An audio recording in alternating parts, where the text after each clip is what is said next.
Hello, children. I welcome you to the session of Towards Equality, the ninth chapter of Civics.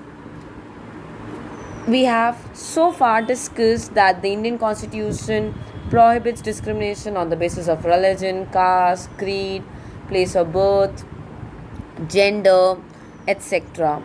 However, still people discriminate on the basis of religion, caste, creed, etc., dishonoring our constitution.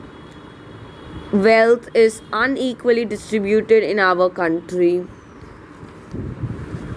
People who are narrow minded do not understand that all religions should be respected, and thus they gave way to communal tensions and riots. Still, there is gender based inequality. According to 2011 census data, women form 48% of the population. So 48% of the population is of women. Muslims form 13% population, scheduled caste form 16%, Adivasis form 8%. Now, all these who are less in number, they are often the victim of discrimination. Mahatma Gandhi himself cleaned the toilets to prevent discrimination on the basis of caste, to prevent untouchability. Raja Ram Mohan Roy, Swami Dayanand, Ishwar Chandra Vidyasagar, Sir Syed Ahmad Khan fought for the upliftment of status of women in the society. B.R. Ambedkar fought for untouchables. His efforts only allowed the entry of the lower caste in the temples. Then J.G. Phule worked relentlessly for self-respect of the disadvantaged group. Now, the same way, Chipko movement is an example of recent people's movement against injustice. See, Chipko means to hug. So, in Chipko movement, the women, the young girls, they used to hug the trees when the woodcutters, the contractors came to cut down the trees recklessly on a large scale. The movement began in the 1970s under the leadership of the Shauli Gram Swaraj Sangh.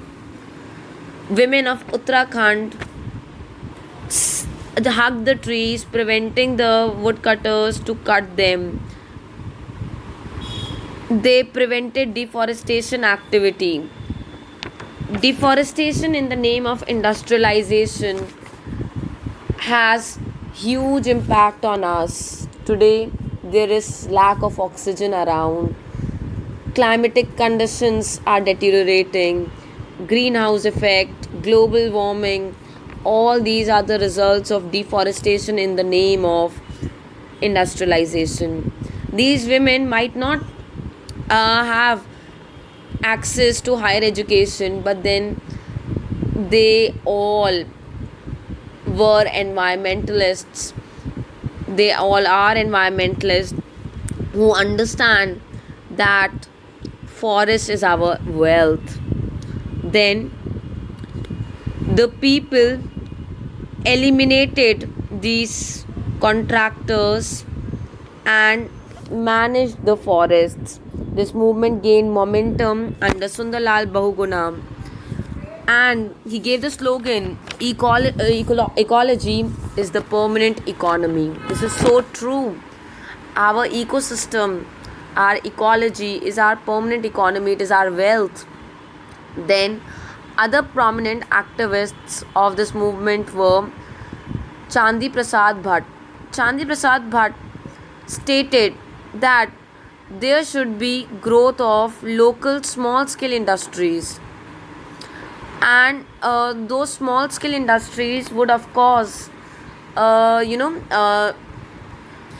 prevent large scale deforestation, plus say if there is an industry nearby and it needs say a forest product, they could take the forest product and at the same time they could sow another seed, right?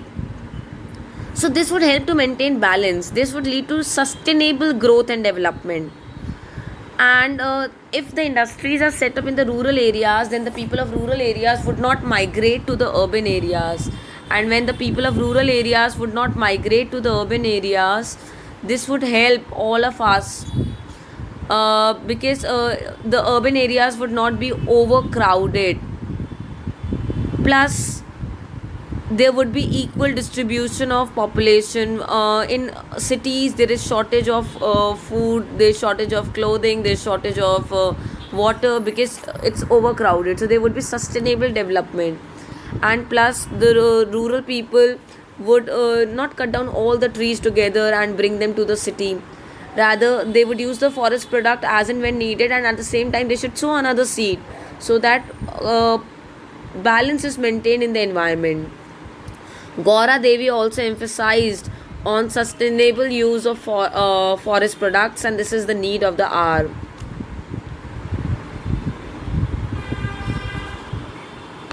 When the forest department auctioned around 2,500 ash trees in the Remi forest in Chamoli district, Uttarakhand, to a private contractor, and see, the private contractor was allowed to cut down the trees, but the locals were not allowed to cut down the trees. The women folk there in Uttarakhand, they of the Chamoli district, they hugged the trees and reclaimed their rights. Now, a ban has been imposed on felling trees in the Himalayan region. Women have played a substantial role in preventing degradation of the environment.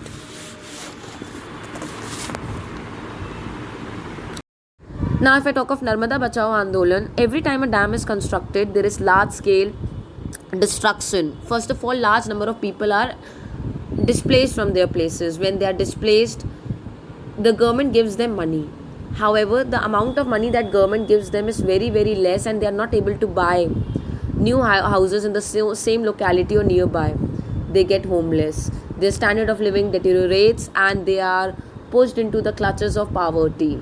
Then construction of dams causes large scale deforestation. It causes Construction of dams causes large scale deforestation. The blades of the turbines which are installed to produce electricity, so the blades of those turbines, they cut down the fishes into pieces and the fishes die. Marine life is affected. Dams cause sedimentation, and as a result the marine life is affected, and due to sedimentation the dams trigger floods. And there are some geologists who are of the opinion that dams can also trigger earthquakes. So dams have their own disadvantages. First of all, the people are displaced, they become homeless, and so people raise their voices against the construction of dam on river Narmada. So our constitution allows us to raise our voices, but in a peaceful manner. By raising our voices against inequality, against injustice, we can make our country a better place to live in. With this, I wind up. Thank you and have a great day ahead.